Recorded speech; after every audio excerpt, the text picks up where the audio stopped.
Hey everybody, how are you? Welcome to the Tuesday Best Bet Show. I'm your host G Stack George, and I got my co-host with me, the head of trading at Novig, Mr. Christopher Dierkes. Mr. Flup, how are you? Good to be here. I know, Judah had to run and hide. Probably had a bad week last week. I don't know what his record was, but it couldn't be that good. That's why he's not on this show today. Yeah, I think Judah was scared. I think Judah took one look at the card and said, "I don't want any parts of it. I'm a little bit worried about it." So Flup and I said, "Don't worry, Judah. We will carry the show." Flup said, "I'm the one who's carrying the whole Tuesday program lately." So he's definitely ready for it. Everybody in the chat, thank you for joining us. Cottage, Kenny, Danny. Listen, I want some smart comments. I want to know what you guys are on. Fire in some comments because maybe we'll bring you guys on as the third co-host if I see some good analysis. Maybe it'll be me, Flup, and Xs for episode, or who knows, Connor or Cottage or Chosen. I think there's many options. Flup, before we get into it, let's take a recap of last week's results. You and I were 2-0 and 1-1 heading into Monday Night Football, and I wish yesterday didn't happen. I end up 1-2, lost my double and triple hammer. You end up 2-1. Getting your triple and double hammer through. You're 9-9 on the season. I'm 10-8. We still have a 26-22 record as a show, 3.5% ROI. But we got some room to catch up. We got to have a big week up, and I feel like this is a big week. I agree. I agree. I mean, nothing on the board really was like jumping out to me, but I found some stale lines, so I'm excited. Flup found the nicest stale lines. I love it. Let's get into it then. Big Thursday nighter this week, Flup. Minnesota at the LA Chargers.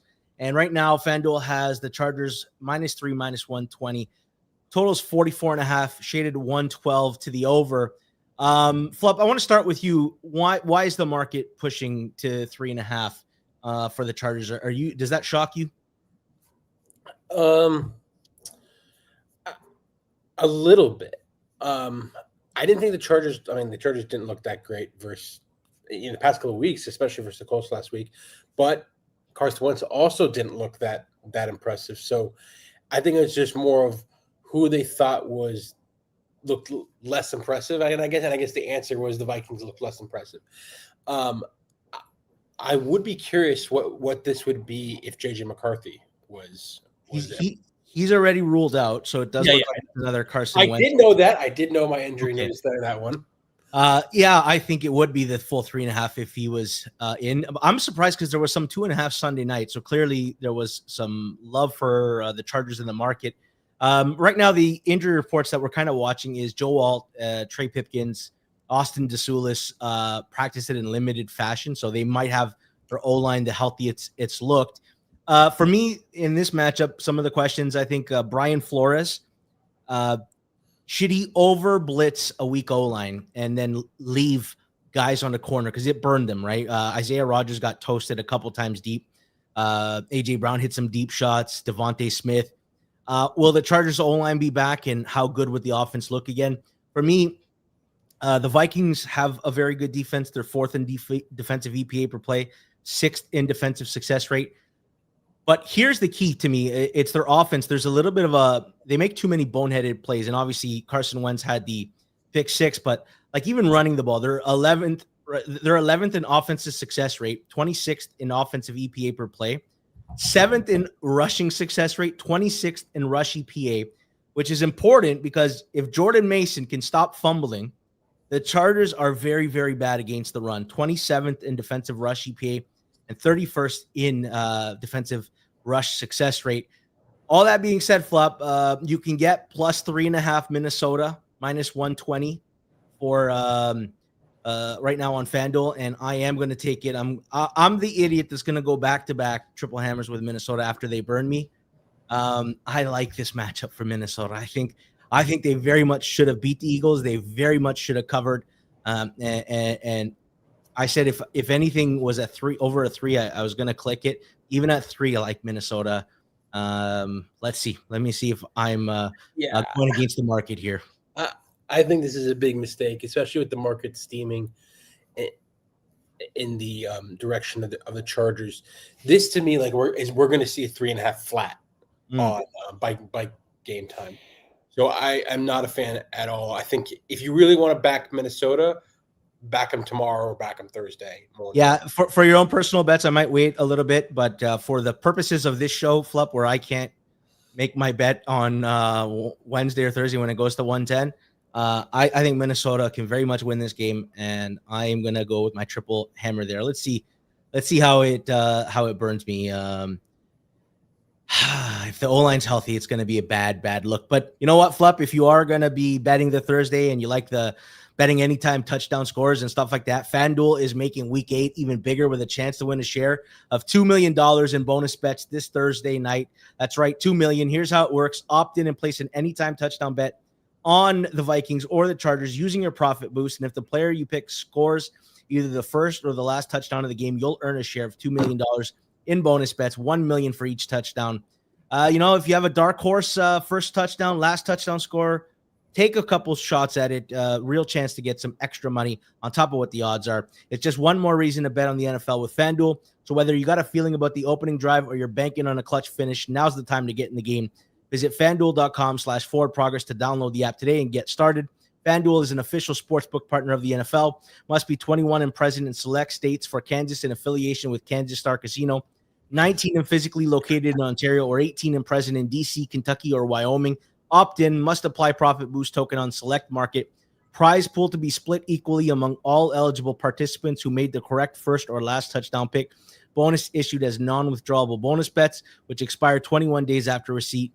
Restrictions apply. See terms at sportsbook.fanduel.com. Gambling problem? Call 1-800-GAMBLER or visit fanduel.com/RG. Call 1-888-789-7777 or visit ccpg.org/tap in Connecticut or visit mdgamblinghelp.org in Maryland. Hope is here. Visit gamblinghelplinema.org or call 800-327-5050 for 24/7 support in Massachusetts or call 1-877-HOPE 8-HOPE-NY or text HOPE-NY in New York. Call Connects Ontario at 1-866-531-2600 or visit connectsontario.ca. Flup, let's move on to the next game. It's a big one, especially for our old friend, the Fighting Eagles, Buffalo at Carolina. Right now, Buffalo's -7.5, -102 at FanDuel. Total's 46.5, -115 to the under. Flup, this one bounced in market. There was sevens. We got news that Andy Dalton was going to be in instead of Bryce Young. The market bounced to 8. I know some people, I know Rob likes some Carolina. Some people had some instant pushback, and it's kind of been in that 7 to 7.5 range. I want to ask you a question, George. Yes. If you don't mind, because I've gone back and forth over the years. Yes. Right now, is Andy Dalton an upgrade or a downgrade? So I wrote that, Flup. There's still this assumption that he's an up, at least maybe not an upgrade, but at least equal. And I'm not so sure anymore. We haven't seen Dalton since last year. He's getting older. He didn't look like he wanted to take too many hits. I actually think he happens to be downgraded, and that's not I'm high on Bryce Young. That being said, there's reasons to like Carolina in this game. So when I break down some of the numbers, Flup, Buffalo is 5th in offensive EPA per play and success rate, 6th in dropback EPA, and 3rd in rush EPA per play. Here's the problem. They like to run the ball. They like going with James Cook. Carolina's #1 in defensive rush success rate, 8th in defensive dropback success rate. The question is, out of the bye, is Buffalo going to be stubborn and like attack Carolina through the air where they might find more success, or are they going to want to keep running the ball? And on the other side of the ball, Flup, Carolina is very good at running the ball, 2nd in rush EPA per play, 1st in rush success rate. Buffalo's 29th in defensive rush EPA. So from a matchup standpoint, there's reasons why people would like Carolina. It's probably why we saw some money in the under as well. Do you still think directionally under and maybe Carolina money still to come in this market? That's a good question. Under, yes. But Carolina money, I'm not confident on. I think the point you said is, look, Dalton's old. We haven't seen a ton of him recently. Like, are you really going to sit here and be that confident you have an opinion on how good Dalton is? And with the quarterback position being obviously the most important position in all of sports, I just don't know how you could ever have confident enough to make a big bet here on Carolina and get this down to like a 7 flat or past 7. So if I wanted to bet Carolina, I would probably just play it. I'm going to pull a Judah here. I would prefer to play it through the money line and an alt. And if you wanted to play Buffalo, I would probably be comfortable. And I would probably be bidding it earlier because I think it's more and more likely to see Buffalo money. But if I wanted under, I'd be playing it now too, because I think that there's going to be a lot more under money. Yeah. So the thing we're going to be watching for is the Bills had a couple injuries before their bye week. Matt Milano, Terrell Bernard, Daquan Jones on defense, and then Dalton Kincaid offensively. I told Rob on Sunday night at 6.5, it's a no-brainer Buffalo for me, and at 7, I'd still probably bet Buffalo. I think there's levels. Flup, and Carolina has racked up some nice wins, but Josh Allen is a whole other monster coming in. And I just have a question if Dalton is going to be able to go score for score with Buffalo. I mean, Buffalo's defense does not look good. I mean, it's not nothing to be excited about, but it's still an old quarterback that we don't know how good he is. Yeah, I think there's a lot of confidence in Carolina, and I'm not quite there. This is the game of the week, Flup. The New York Jets at the Cincinnati Bengals. Oh, man, if you're betting this game, that means you're watching this game. So I can see why some people may not want to touch it. Flup, right now it's 6.5 minus 110 for Cincinnati. Total's 43.5 minus 115 to the over. Flup, there was some 7s in the market earlier today. Now it's 6.5 everywhere. Rob theorized maybe too many sharps have been burned on the Jets, and maybe I haven't been burned enough, or maybe I'm not sharp enough. But all I can look at is the Jets at this number. What do you think? What do you make of this market? I couldn't believe it's going to come down. Well, it opened like 6, and we got some like small Jets money in the beginning, and then now like a ton of Bengals money came in, and I'm like, what is going on? Like. I know the Jets suck, but the Bengals suck too. Are the Jets truly this bad? How can they be this bad? Is this the bottom? I saw, Jason said he likes watching where the guess where's the bottom when Rob does that. This is the bottom for me. I would have given this out of a play if I could get the best number on the Jets here, but I can't. So I can't in good confidence do that. Although I have given out You know what? You can switch. You can switch on the fly. I will on the fly. I'll switch it. I'll make my single hammer here. Jets plus 6.5. I will love it. I will back my team. I'll back the Jets. This is ridiculous. This is absurd. Are we really saying the Bengals with no Joe Burrow are like 4.5 points? They were dead in the water, and then one Thursday night, and everybody's gotten high on them. Yeah, well, are they really 4.5 points better than the Jets? I mean, what the fuck? Let me give you some analysis because I'm with you. It's also my single hammer. I can't help myself, Flup. Jets defense, I'm going to say something, is actually very underrated, and I'll tell you why. They're 27th in defensive EPA per play, Flup, right? 4th in defensive success rate. There's a huge misnomer here. The Jets have basically generated, so they're 19th also in defensive rush EPA, 6th in defensive rush success rate. The Jets have generated 1 takeaway. It's been a very good defense, and they have not had the extreme volatile plays. They're incapable of creating turnovers, but I think some of that is just pure luck, and there's going to be a world where that returns to at least a little bit of a better balance because the Jets defense has been far better than their EPA says. On the other side of the ball, for everything the Jets do bad, they do at least run the ball decently. They're 16th in rush success rate. The Bengals are the 3rd worst defensive rush EPA, 26th in defensive rush success rate. They can't stop the run, and I can see a version of this game. Tyrod Taylor looks like he's going to be the quarterback where the Jets do find success on the ground. I'm going to be looking for and hoping for some injury luck, like Garrett Wilson. I don't know if he's going to play. I want just at least one of Sauce Gardner or Michael Carter back because I think with Jarvis Brownlee, 2 of them at least can do a decent job on Chase and Higgins. But I'm going to plug my nose, take the Jets and the points. Too many points. This is Titans Raiders all over again. And Flup, I feel vindicated now that we've all seen how bad the Raiders have tumbled. I should have got the cover 2 weeks ago. We're going to get the cover with a really bad, stinky team here.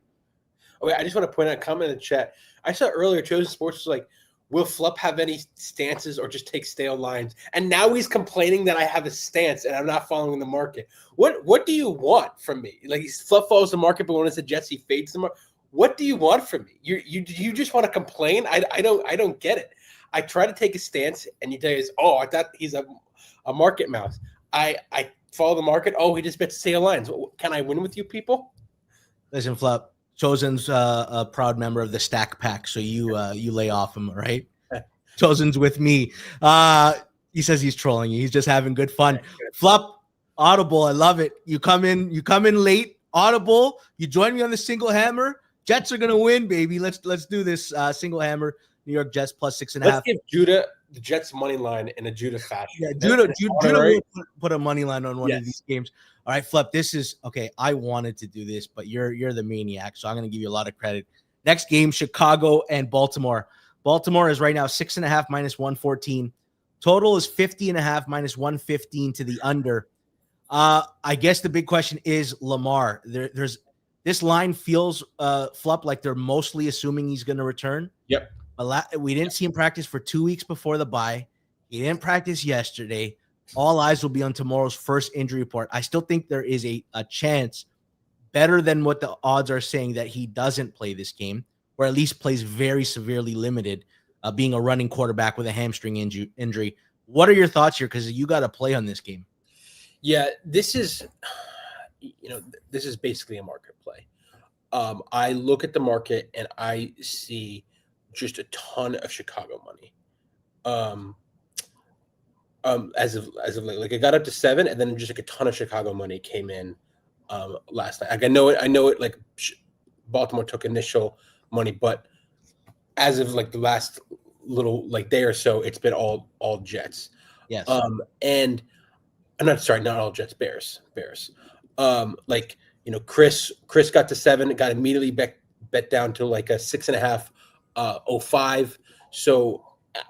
And then FanDuel's sitting here with a good price. It's a little of a stale price. That's why I'm taking it, and this is why I'm making Bears plus 6.5 minus 06 my triple hammer. I'm going to go with the market read here. I don't think Lamar plays, or I think there's a good chance that he doesn't play, and it's not priced well. Obviously, unfortunately, I think with this play, I think this is one of those where like. Some percentage of the time, I'm going to lose like 1 or 2 points to CLV. Yeah. But then like some percentage of the time, I'm going to get like. Yeah. So the asymmetric risk. I said there's 3 versions of this game, right? Lamar is completely healthy. Number moves against you and you're in trouble. Yeah. Lamar plays, is not completely healthy. Number moves against you, but you can still win the bet. And then Lamar is out and you have an insanely good number. Right. I'll spare you all the Ravens offensive numbers because, frankly, they're not relevant because Lamar has been out. But defensively, though, they were bad before all the injuries and before the Lamar injury as well. They're 32nd in defensive EPA, 30th in defensive success rate. This is a bottom 5 defense in all metrics. On the other side of the ball, like the Bears are they are fraudulent, though. They are reliant on turnovers. Flop, remember how we said the Jets on the opposite spectrum of being very good defensively, but not generating turnovers? The Bears are 12th in defensive EPA per play, but 28th in defensive success rate. Like bottom 5 defense that happens to generate a lot of turnovers. This will be interesting. The one thing I will say, they look good running the ball last week against the Saints, and I think they will have some success against Baltimore. Man, Flip, I'll give you credit though. You have more guts than I do.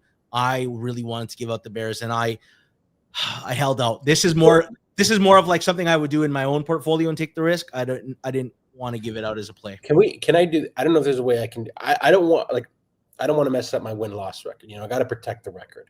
Okay. But they are best price in money line, and I do think that and I know Cardinals like helps to know what you're reading. Yes, I know like that's why the market is moving. That's why I said like Lamar is like likely not to play. I would rather. I think betting Chicago money line is actually good here because of the asymmetric risk, as you pointed out, it's a really good play. And Chicago plus 265 is probably good, but I don't know if I can make that like a listen. Or just take the 6.5. Take the 6.5 for your record. But it's a lean, so it won't count against my record if it wins. But I'm leaning on the money line though. He's yes, and he'll take full credit if they, especially if Lamar's ruled out and Bears are favorites, and Flup gave you a juicy money line. This I like is how that. the touts do it. This is how I do it. Yes. Yeah, Luke says apparently they're getting a lot of their D guys back. Yes, in the secondary, Luke, but they had problems before all those injuries on their front line. They've got a bunch of guys on IR, still in the front seven, and they still can't stop the run. They had that problem before that Chiefs matchup when all the injuries came in. Flop, let's move on to Cleveland and New England. Right now, market is New England -7, -106. Totals 40.5, -115 to the under. Flop, I wanna talk about this game from two standpoints, and allow me to talk about how good New England has been so far. Okay. Team level data: first in drop back EPA, sixth in drop back success rate, 31st in rush EPA, 31st in rush success rate. Drake May is carrying it. I even went into FTN and I pulled up some like specific data to really pull up the point. And I wanna show exactly how good Drake May is and ask you a question before we get into the matchup. Jacob, if you can pull up that graphic. Flup, Drake May, EPA per drop back, he's 5th right now in the league, 1st in pass success rate, 3rd in yards per attempt, 2nd in adjusted completion percentage. This is basically anyone who drops the ball, it counts as a completion to his thing. Anything that's a throwaway, they disqualify it. 2nd in completion percentage of 20+ air yard throws, and 1st in catchable air yard percentage. Is Drake May already elite? We need to start having that conversation. Is it way too early to crown him that? Because, man, everything about him feels very, very special. I hate this.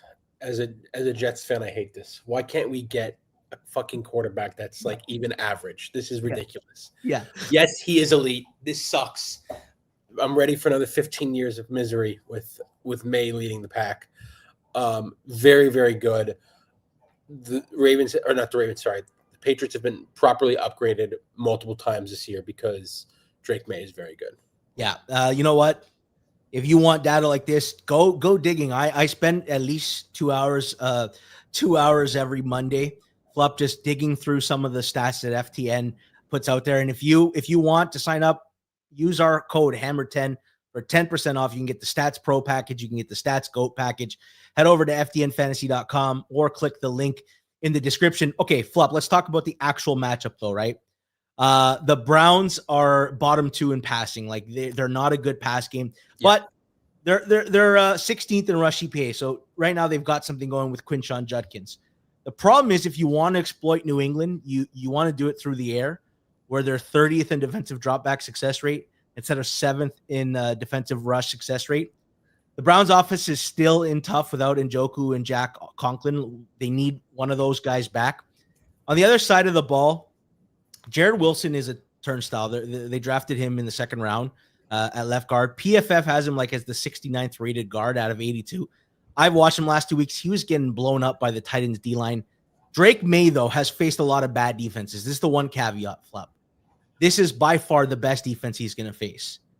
And they've been reliant on like big shots at times and less methodical against Cleveland. I'm not sure that'll be successful. Cleveland also 3rd best pressure rate in the NFL, generating pressure on 26.5% of dropbacks. That being said, Flup, the market has not reacted at all. It feels like the spread and the total have not moved. Where do you see this thing going? In New England's favor, to be honest with you. I think a lot of these spots where you see a big quarterback upgrade. I mean, no one could have priced Drake May as elite to start the season. That would be absolutely insanity. And now I think we have to have a question is Drake May as good or better than like a Jaden Daniels, who last year was like obviously lighting it up? Yeah. When you have spots like that, I think the market always lags behind, and you always have people a little bit slow to finally move. So I don't see a world where we get a ton of Browns money. I think we're going to see New England money. Maybe this holds at 7-ish, but I could see this breaking to 7.5. That's just my opinion. I know people are saying, he's going to face real defense. May's played a lot of games, and he's done good in basically all the games. He is a fringe. Not a fringe. He is an MVP candidate. Like if they light up Cleveland and they get to 6-2, That's it. He's got to be top Yeah. 3 or 4 in the betting odds after this, right? Yeah. Yes. Exactly.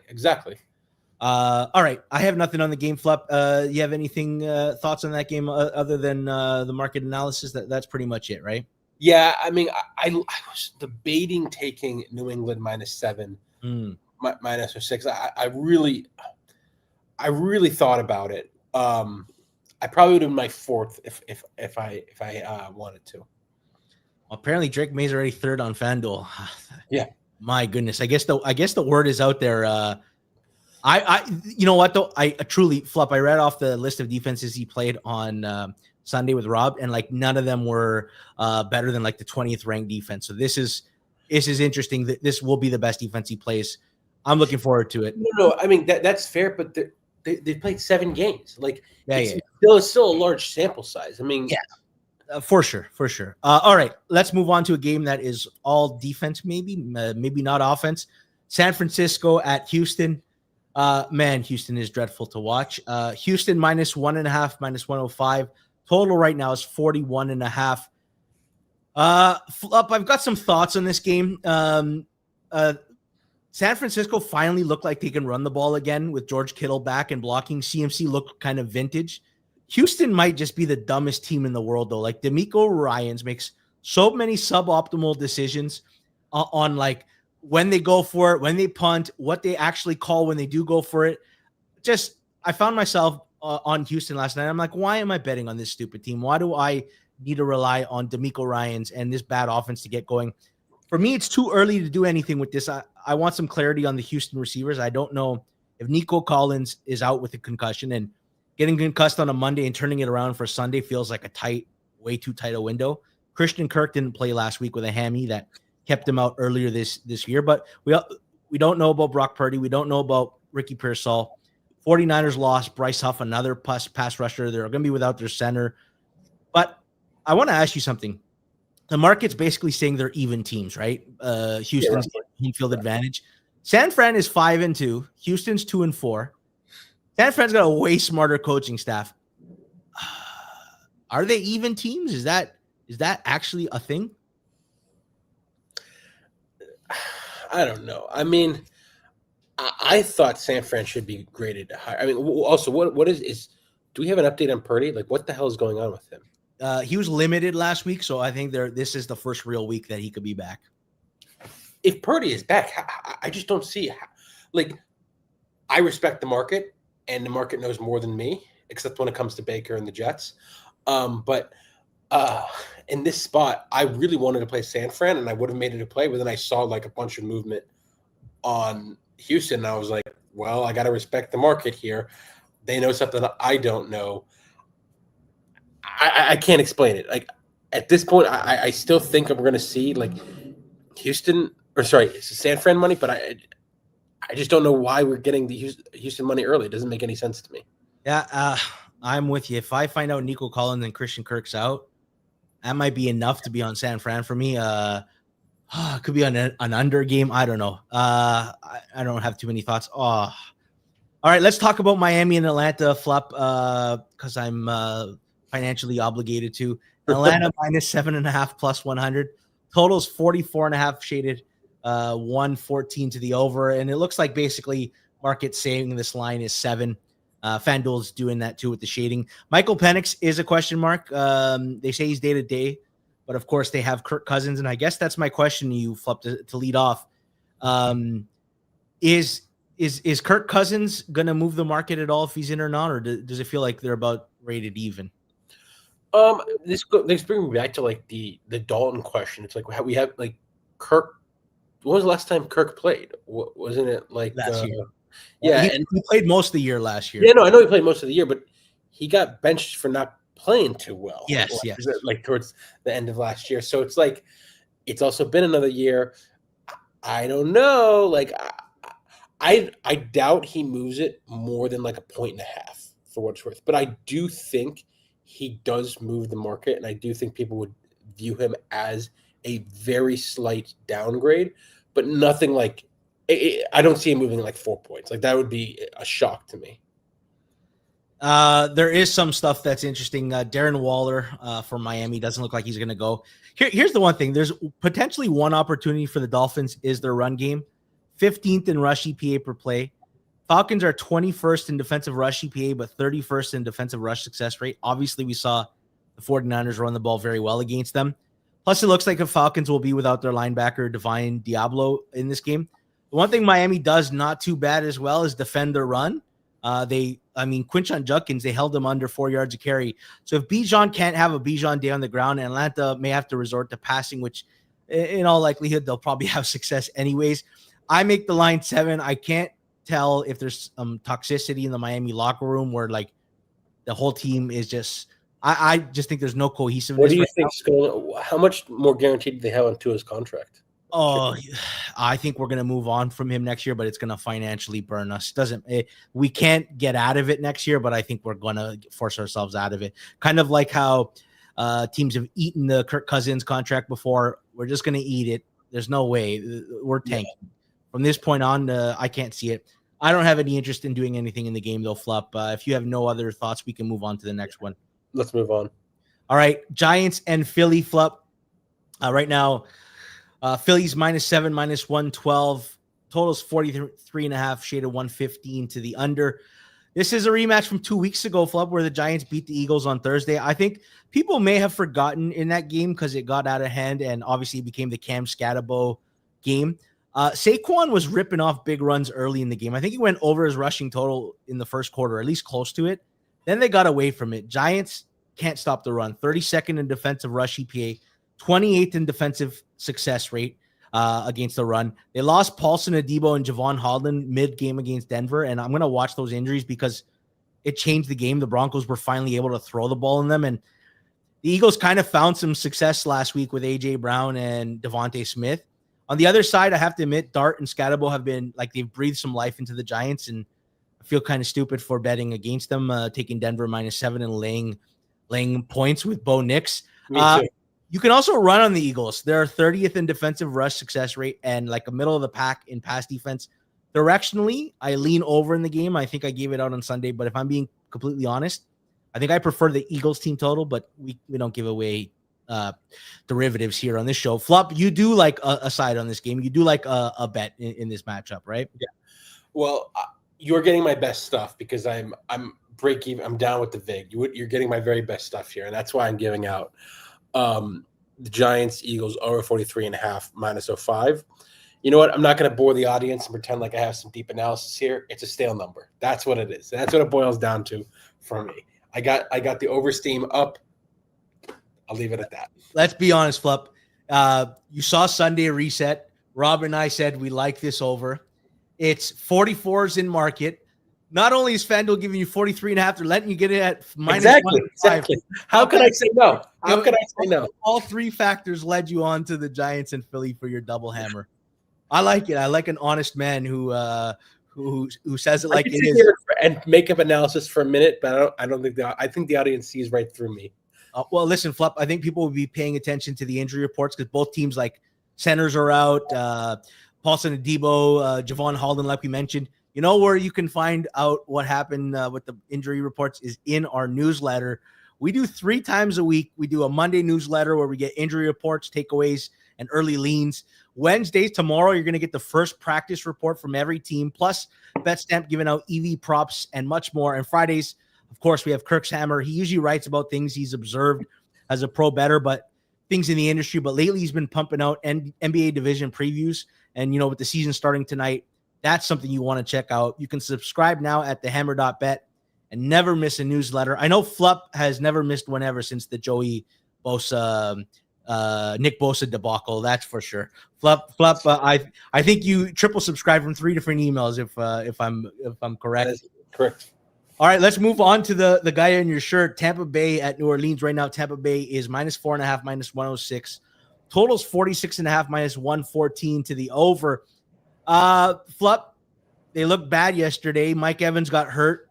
Do you think the market's going to be down on Tampa after a performance like that? I think the look-aheads were 5.5, 6 in some places, Flup, and right now they're 4.5. Yeah, here's the thing. To me.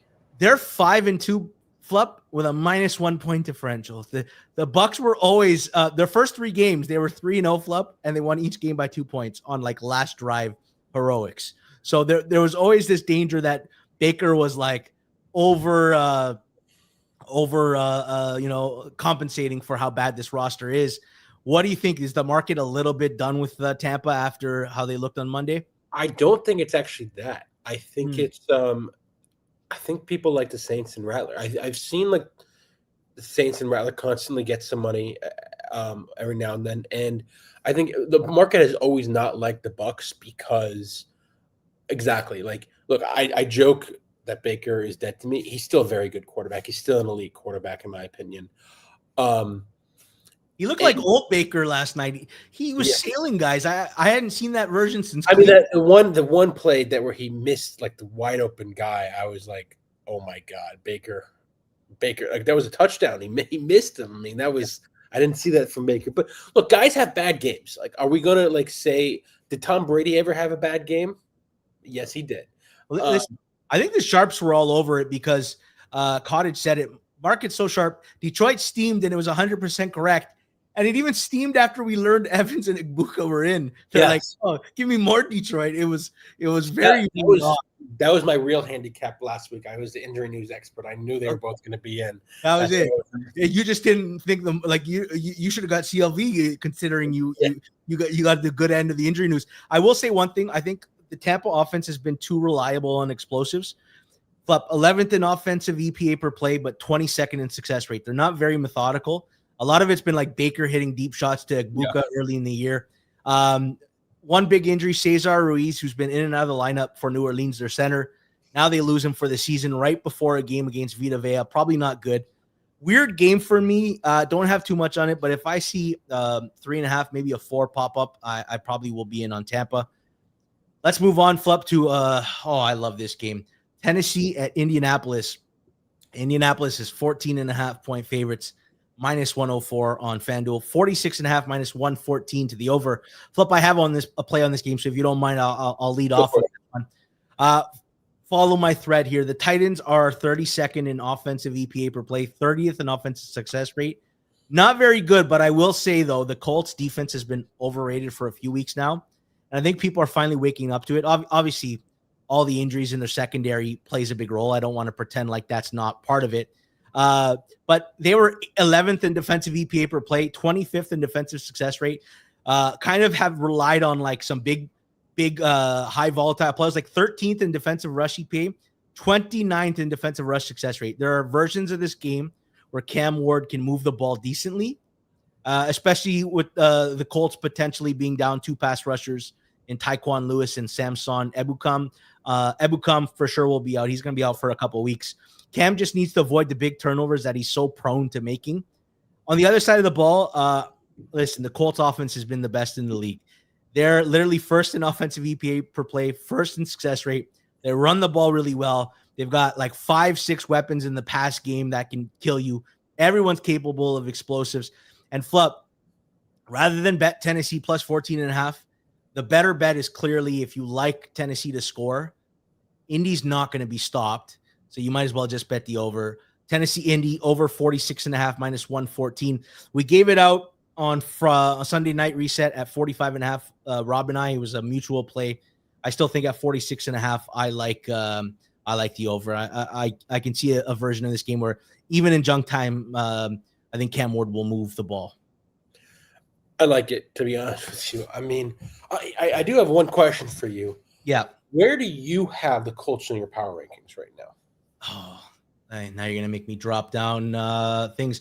I have upgraded them, Flup. I believe I was behind market for far too long, and I've got them 6th right now. 6th? Yes. Wow. Because it's their defense. I think their defense is still very fraudulent, even though their offense is the best. I'll tell you who I have ahead of them, and maybe I'm wrong. Kansas City, Detroit, Buffalo, Rams, and Green Bay. I would take Indy over the Rams and probably Buffalo at this point. I like the Rams a lot, Flup. They got it. I like the Rams defense too, but I think I got them 6, 2.5 points above market, but maybe I'm wrong. That being said, Still like the over. I think until the Colts get some players back, like Charvarius Ward, who's out on IR, I think their defense is going to make them basically a dead nut over team because they're going to score on people and people are going to score on them. Flup, let's move on to another game with a high total. Dallas at Denver.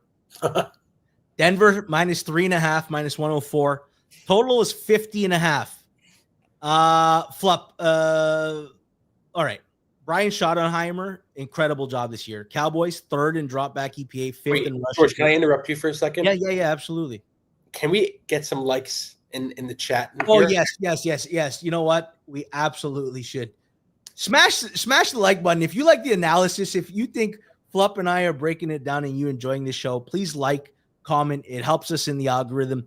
Also, share it with a friend. Like if you think somebody else that talks betting, someone in your office, please send them the video. I think we do a really good job on the Tuesday show, including analysis like this that's coming up. Brian Schottenheimer, Flup. Cowboys third. You get detailed NFL analysis from an NFL sharp originator like myself. Yes. Flup will tell you what the market is doing. That's what he does. All right. Schottenheimer. Chosen, you don't want to see that, trust me. The Baker shirt, the Baker shirt off. Yeah. All right. So basically, Cowboys top 5. They run the ball well. They pass the ball well. Lamb is back now. Here's the thing about the Denver defense. It's okay in the metrics. 5th in defensive EPA per play, 1st in defensive success rate. Very good defense, but they've really taken advantage of the bad offenses they've played, like the Jets, Titans, Bengals, obviously without Burrow and it was Browning, and the Eagles. But the Colts and the Chargers, who are two high-powered offenses, both found success. So while I think it is a good defense, I think against some high-powered attacks like Dallas, and I guess the total 50.5 kind of says that, I think Dallas will find some success moving the ball. On the other side of the ball, Denver's not very methodical. 14th in EPA per play, 28th in success rate. So like they've very much relied on some deep balls from Bo Nix. Don't move the ball, very methodical. That being said, Dallas is bottom 3 basically in every defensive metric. Very, very bad defense. Like them and Carolina were going score for score. I haven't done anything with this game, but I'm curious to your thoughts on the matchup, the line. It was sitting at 3 on Sunday, and Rob and I were wondering if we were going to see some Denver money, and it looks like that's happened so far. I mean, honestly, I know you talked about how the total, and it makes sense, but man, for a defense as good as the Denver Broncos, this is a high total. And I don't like to fade the market here, but I feel like it's gone overboard. I know real opinion on the side, like, Denver should be favored, but like by how much, market team's right here. The total just seems very, very high. I think people are overreacting too much to last week. And, especially with the explosion in the fourth quarter for the Broncos, like, you feel like the Broncos can cover at any point. But I still think with the defense as good as them, I think they're going to find a way to slow down Dallas some way. There's this weird thing, like Denver flies to London, looks jet-lagged against the Jets, barely beats them. Fly back from the Giants, sleeping through 3 quarters, come back to beat them. Maybe this is like finally Denver's, all right, we're back into a normal schedule, whatever they're doing. Listen, 2 years ago when Sean Payton had Russell Wilson on the team, that guy was doing like Pilates in the middle aisle of the airplane and pissing off all his teammates. So clearly Denver hasn't figured out the overseas travel spot yet. I joke, but I'm with you there. I'd be tempted to take the Cowboys +4 minus 110. I'm not doing anything right now at current number. You Flup, you're about the same thing. You thinking maybe under directionally, but that's about it, right? Yep. All right, let's move on, Flup, before we do, Hammer Daily Flup. I miss you there with all because you gave away things like Dallas to finish second in the division and to win the division. I did Dallas to win the division, unfortunately. I still think it's a good bet. Dallas looks fantastic. Yeah, I had Colts to win the division, though. Yeah. I love the show. I appear on the show. I give survivor advice. I've been secretly sabotaging everybody, Flup, by giving bad advice to get them all knocked out and then saving all the good stuff for myself, some high-level theory. But check it out at noon if you haven't seen it. Jason does a great job We talk hockey now. We got edge work overtime. We had a great baseball guy on today. Rob kills it with the market analysis every day at noon. Join us for Hammer Daily on the Hammer HQ channel. Flup, sometimes I'm mad at FanDuel for when they post a line that I think is too sharp, or at least they pick the right side to shade. Green Bay right now, -3.5, -104. Totals 44.5. Shaded 115 to the over. On the Sunday reset flip, Rob directionally liked the over when it was 43.5, and now it's gone to 44.5. I like Green Bay at 3. Now it's gone shaded to it's 3.5 with juice. I wish I could have a 3 here. I like Green Bay. To me, this is probably the matchup of like two of the sneakiest, most efficient offenses in football. And it doesn't feel like that, Flop, but if I told you these metrics, Packers are 4th in offensive EPA per play, 3rd in success rate. So top 4 offense in both those metrics. Steelers are 8th in offensive EPA per play, 12th in offensive success rate. Honestly, it's like astonishing. It doesn't feel like it. That being said, I trust Green Bay offense more, especially Matt LaFleur as a play caller. And defensively, I think these teams are worlds apart. Green Bay has been an average defense statistically, despite being tied for second last in takeaways with only 3 on the season. If they get more aggression towards average, this is clearly a top 10 defense. Now, they're not without their weaknesses, as I don't trust their corners. They've been getting burned lately, Nate Hobbs and Keyshawn Nixon. On the other side of the ball, Pittsburgh is a bad defense statistically, 25th in defensive EPA per play. But the truth is, I actually think they're a lot worse than that. The Bengals move the ball quite easily on them. And their next 3 weeks, Flop, Green Bay, Indy, and the Chargers will probably get a real idea of where Pittsburgh's defense stands. I think there may be some opportunity to bang some overs here still at this number. I won't give it out as a play because I've already given out all 3 of my plays. I like Green Bay at 3. I won't give it out at 3.5. But what are your thoughts on all this? I will say some funny things. Judah and I were actually watching this Sunday Night Football at his place, and we were talking about this game, and we both said, before we looked at the line, we said, well, what do we think it is? I guessed 5.5. Judah guessed 6.5. Okay. So we both really like the Packers here. Yes. Obviously, I don't trust my opinion that much, or else I would have been betting and made it a play. But I would, yes, directionally lean with you that I think the Tomlin voodoo is just, it is what it is, and I think the Packers are a damn good team. Yeah. Cottage says he's got 3. He's fine with it. If you're sitting with 3, I think you are. You're happy. I think you are happy in this game. One more game to go, Flup. It's been a gauntlet. It's a short week. There's only 13 games, but fuck, I think we're killing it with the analysis. But I may be biased. Washington at Kansas City. Right now, Kansas City -10.5, -110. Totals 47.5. Flup. I don't know. There's too many unknowns. I don't want to give a statistical breakdown about Washington's offense when I don't know if Jaden Daniels is going to play or McLaurin or Debo. And the Chiefs are missing. What do you think this closes at, with or without Jaden? So we discussed this. Rob thinks 11.5 is where it will close with Mariota. I make the line 8 or 12. Okay. I can't touch it at this number. I'm more inclined to want to bet Washington if I know they have a receiver back, at least one of them, McLaurin or Debo, even if it's with Mariota. I think it's like I'm waiting to see what happens after the move. But also, listen, the Chiefs, their offensive tackle, Josh Simmons, been out 2 weeks with a personal issue and apparently sounds pretty bad. I don't know what it is.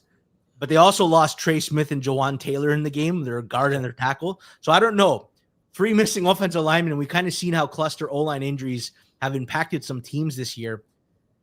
I don't know. I'm just gonna watch this game and smile, knowing that I've like taken some Washington unders and have some Mahomes futures, and maybe just be one of those games where you watch it for your futures portfolio. Flup, no action. You're just cheering for your positions. Chosen 4-point difference with Mariota.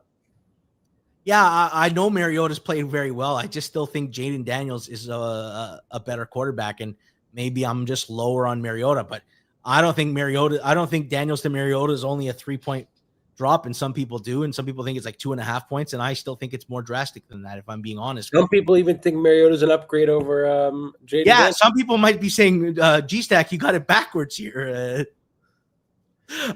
Any thoughts on that game though, Flep, or is it unfortunately nothing really matters other than will Jaden play or not? Like Jaden is obviously too.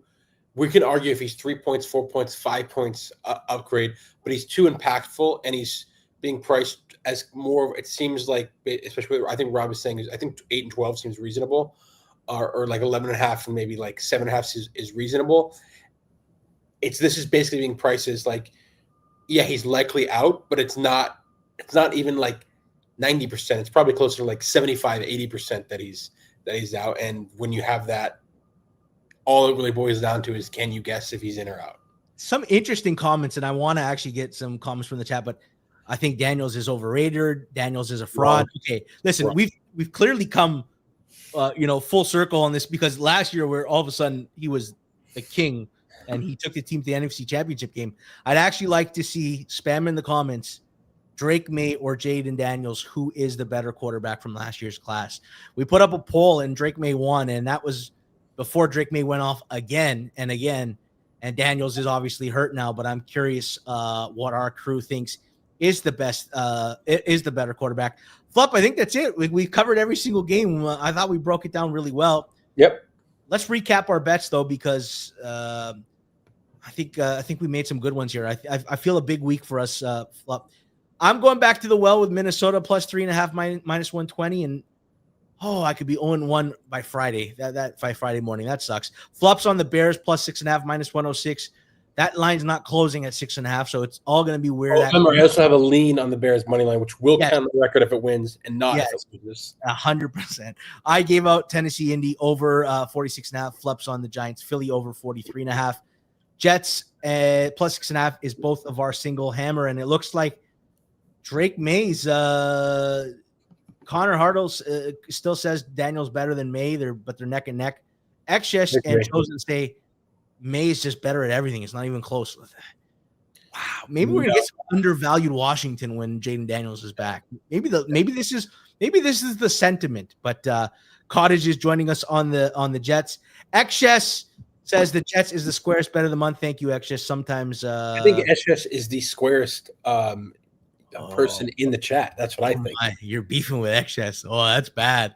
And you know what though, XS? Bad move. We were talking about trying to audition to be the third panelist, and XS insulting the host is not going to get you as the third panelist. Honestly, Flup, I enjoyed my time. Thank you so much for all your time. Everyone in the comments, you guys have been electric. One more ask, please. Smash the like button if you enjoyed the comment. Smash some ones in the comments if you've already hit the like button. And honestly, just share this content if you can with just one friend. You do us that favor, I'll be very grateful. That's it for us. Hammer Daily tomorrow at 12. Thanks to the audience. You've been wonderful. Thanks to our sponsors. Thanks to Jacob for producing. And thank you, Flup. I always like writing with my co-partner on Tuesdays. Good luck with your bets, everybody, and have a great rest of your evening.